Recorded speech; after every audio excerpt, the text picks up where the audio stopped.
اللہ ہی اپنے بندوں میں سے جس کے لیے چاہتا ہے روزی فراخ کر دیتا ہے اور جس کے لیے چاہتا ہے تنگ کر دیتا ہے۔ بے شک اللہ ہر چیز سے واقف ہے۔ اور اگر تم ان سے پوچھو کہ آسمان سے پانی کس نے برسایا، پھر اس سے زمین کو اس کے مرنے کے بعد کس نے زندہ کیا، تو کہہ دیں گے کہ اللہ نے۔ کہہ دو کہ اللہ کا شکر ہے، لیکن ان میں اکثر نہیں سمجھتے۔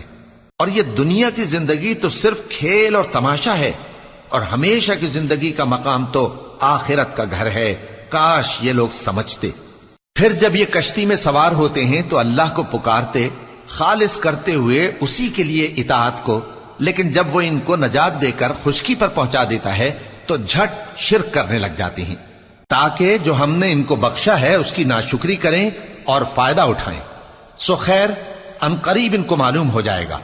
کیا انہوں نے نہیں دیکھا کہ ہم نے حرم کو مقام امن بنایا ہے